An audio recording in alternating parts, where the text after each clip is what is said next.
میں ایسے لوگوں کو جانتا ہوں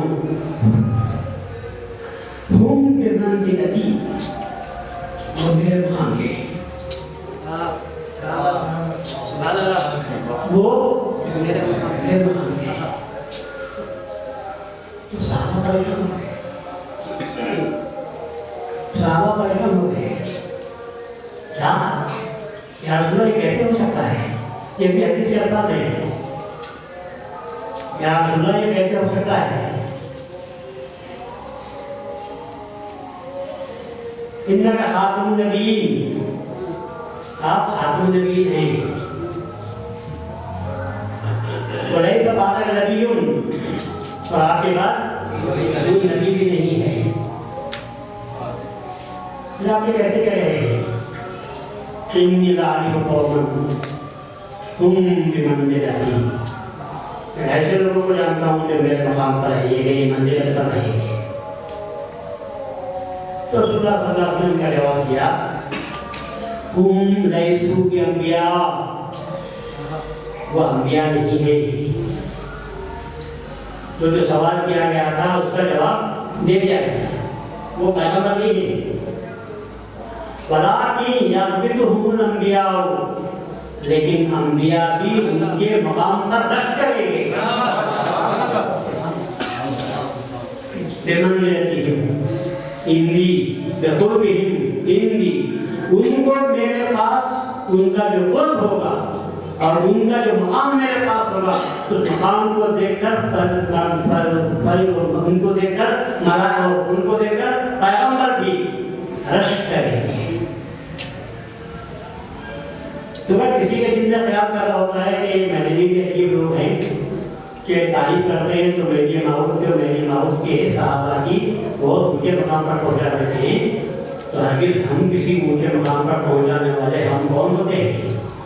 جو رسول کے غلام ہیں، اور وہ صحابہ بھی اگرچہ کہ مہدی موعود کے ہی ہو، انہوں نے بھی کبھی اس کا اظہار بھی نہیں کیا۔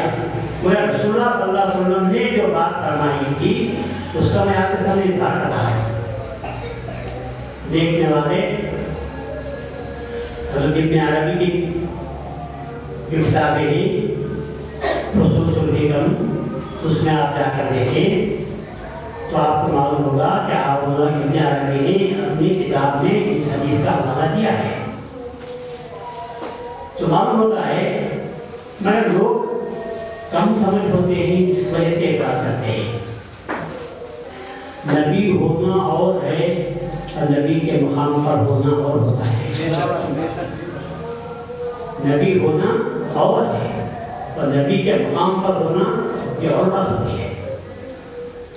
نبی تو صرف وہ شخص ہوتا ہے جس کو اللہ تعالیٰ اپنی طرف سے نبی بناتا ہے، اور اس میں اس کی محنت، کوشش، عبادت کو کوئی دخل نہیں ہوتا۔ وہ جس کو چاہتا ہے اللہ یجعل رسالتہ حیث یشاء، اللہ جس کو پیغمبر بنانا چاہتا ہے اس کو بنا دیتا ہے۔ تو یہ کام صرف اللہ کا ہوتا ہے، لیکن طریقت کے راستے پر چلتے ہوئے کسی بھی شخص کا اس نبی کے زیر قدم آنے کو بھی شریعت منع نہیں کرتی۔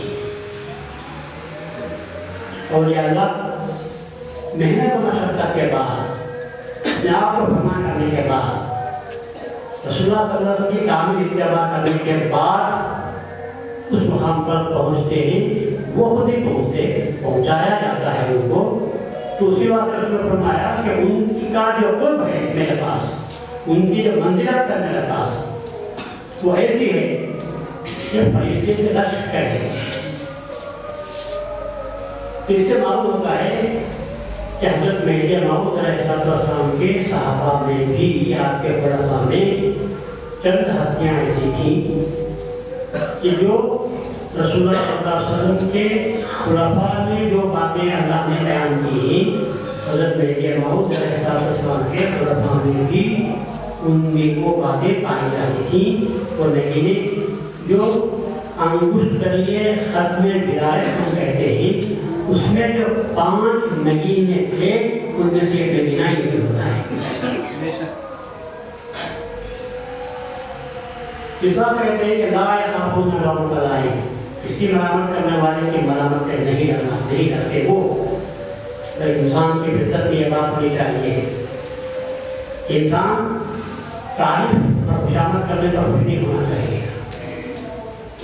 رسول اللہ فرماتے ہیں کہ اگر کوئی شخص کسی کی خوشامد کرتا ہے تو گیا اس نے بغیر تلوار کی اس کی گردن کاٹ دی،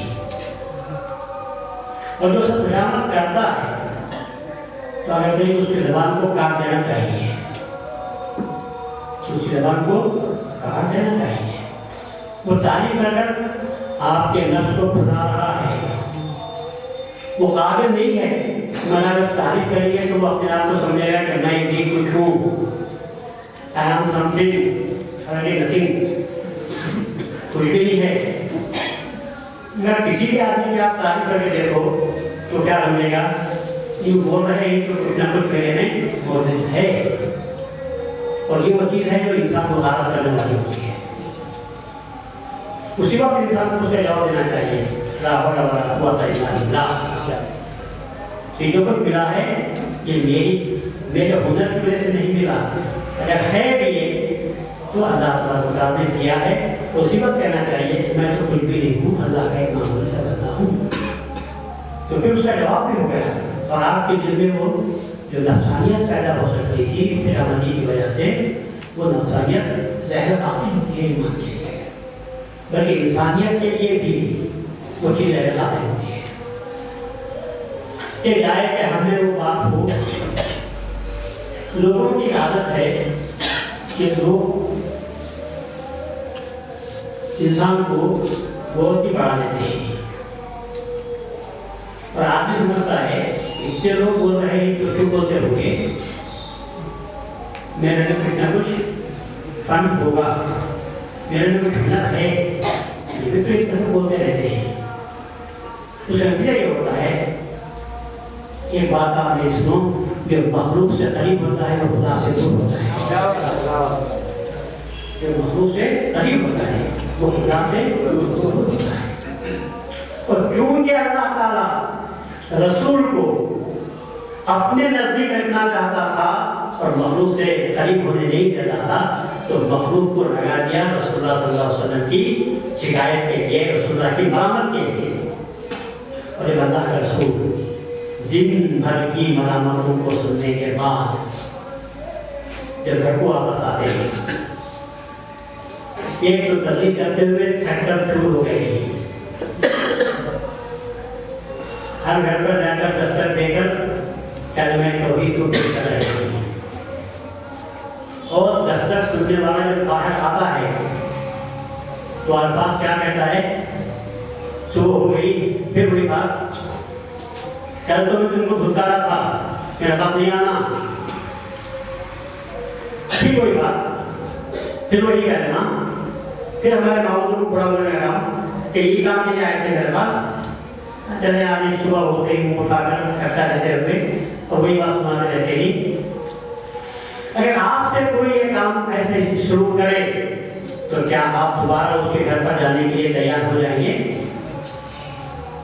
خدا سے بھی کہہ سکتے ہیں تیرا حکم تھا، میں گیا، لوگوں کو بولا، لوگوں نے انکار کیا، میرا کام ختم۔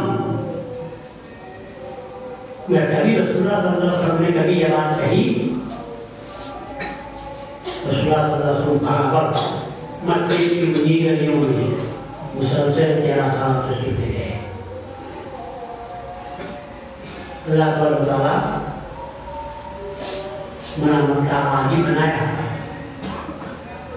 کیوں بنایا محمد کو؟ اللہ کہتا ہے وہ تیرے تعلق سے اپنی ناپاک زبانوں سے جو کہتے ہیں وہ تو تجھے لگتے نہیں، دل متاثر ہوتا ہوگا، اور جب رات کو گھر میں آتا ہے تو خود رات کو اٹھ کر میری عبادت کر، تو میری رکعت میں نماز پڑھنے کے لیے تو کھڑا ہوگا، تو اس وقت میں اور میرے فرشتے جو تجھ پر صلوات بھیجتے ہیں وہ گاڑیوں سے کہیں زیادہ باتیں مجھے مل جاتی ہیں۔ تو جتنی یہاں بری باتیں ہوتی تھی رسول اللہ صلی اللہ علیہ وسلم اللہ کے دربار میں جب پیش ہوتے تھے تو اس سے کہیں زیادہ ثواب آتے تھے. تو پھر رسول اللہ صلی اللہ علیہ وسلم دوسری صبح کو وہ سب باتیں بھول جاتے, تبلیغ کرنے جاتے یہ سمجھ کر کہ دن میں محنت کروں گا تو یہ جتنی تکلیفیں دیں گے پھر خدا کے طرف سے مجھے اتنے زیادہ ثواب کو گھر میں لے جائیں گے. نصیب یہ کہ مداوع ہو جائے گا بلکہ اللہ کی طرف سے اور دنیا زیادہ نہیں دیتی. تو مخلوق کی ملامت سے گھبرانا نہیں چاہیے. آج بھی ہم دیکھ رہے ہیں گروہ مدریہ کے افراد کو, مشائخ کرام کو دیکھتے ہیں, ان کی زندگی تعریفوں میں گزر رہی ہے یا ملامتوں میں گزر رہی ہے؟ سر بولو جی, ملامت. اس کے باوجود ان کے چہروں پر کبھی غلط آپ نے دیکھے کیوں؟ وہ جو خدا نے فرمایا ہے لا یخافون لومۃ لائم, ملامت کرنے والوں کی ملامت سے نہیں ڈرتے, اپنا کام کیے جاتے ہیں. جس کا دل چھوٹا ہوتا ہے, کمزور ہوتا ہے, وہ ملامت سے ڈرتا ہے. اور دوسری بات یہ ہے کہ ملامت دو قسم کی ہوتی ہے. ایک ملامت گناہ کرنے پر ہوتی ہے اور ایک ملامت حسد کی بنیاد پر ہوتی ہے. اگر حقیقت میں ہیں اور ملامت کی جا رہی ہے تو ان کو چاہیے کہ وہ توبہ کریں, اور حقیقت میں نہیں ہے وہ لوگ خامخواہ ملامت کرتے ہیں تو خدا کا شکر ادا کرنا چاہیے کہ ہم کو قوم مہدی کے اس زمرے میں رکھا ہے جن کے بارے میں تو نے کہا ہے کہ ملامت کرنے والوں کے ملامت نہیں کرتے ہیں. ملامت کو معمولی مت سمجھو, ملامت خدا کا ہدیہ ہے, خدا کا تحفہ ہے, خدا کا انعام ہے. انعام دینا چاہتا ہے اللہ تو ملامت کرنے والوں کو آپ کی ملامت کرنے پر لگا دیتا ہے. پر ملامت سننے کے بعد اپنے دل پر غور کرنا چاہیے کیا یہ بات جو کہی جا رہی ہے یہ بات ہمیں موجود ہے؟ اگر ہے تو یقیناً توبہ کرنا چاہیے اور اپنے حال کی اصلاح کر دینی چاہیے. اس کا شکریہ ادا کرنا چاہیے جو شکایت کر رہا ہے, بھائی کیا شکریہ تو نے میری غلطی مجھے بتا دی, میں دعا کرتا ہوں کہ اللہ مجھے بخشے. اور اگر میں نے اپنے دل میں دیکھا کہ جس کا نام لے کر جس چیز کی وجہ سے مجھے ملامت کی جا رہی ہے وہ چیز میرے دل میں کوسوں دور بھی ہے نہیں, تو پھر کیا سمجھنا چاہیے؟ یہ سمجھنا چاہیے کہ اللہ مجھے اس قوم میں رکھا ہے جن کی تعریف اللہ تعالیٰ میں کرتا ہے. ملامت معمولی بات نہیں ہے. حضرت شاہ نعمت رضی اللہ عنہ انہیں لوگوں میں سے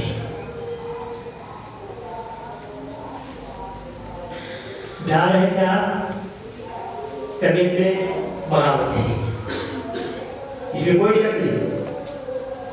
طبیعت میں بغاوت تھی اس لیے کہ طبیعت میں سرکشی تھی, مگر ایک انسان میں بغاوت کب پیدا ہوتی ہے؟ انسان میں بغاوت کب پیدا ہوتی ہے؟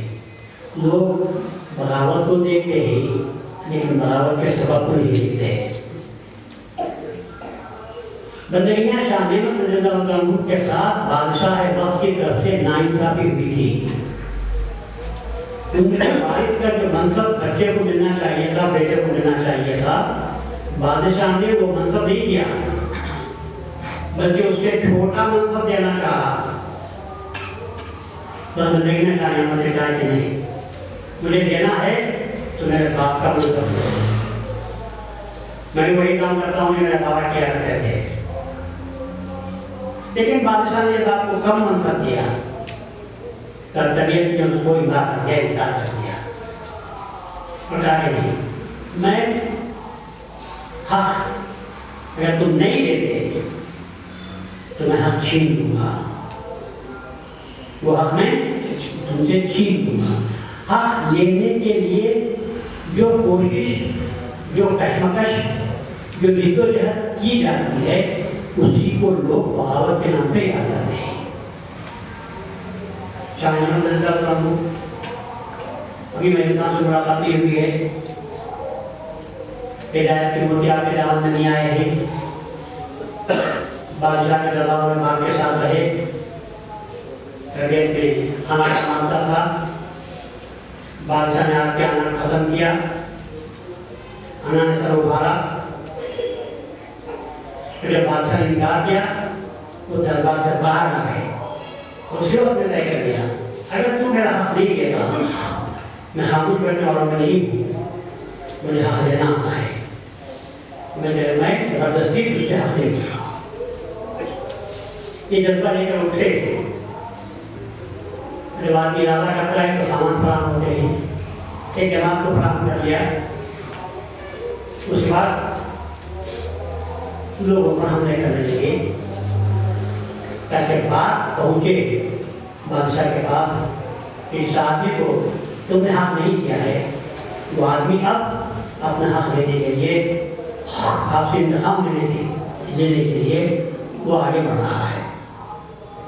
یہ دستہ تیار کیا، بادشاہ کو پریشان کرنے لگے،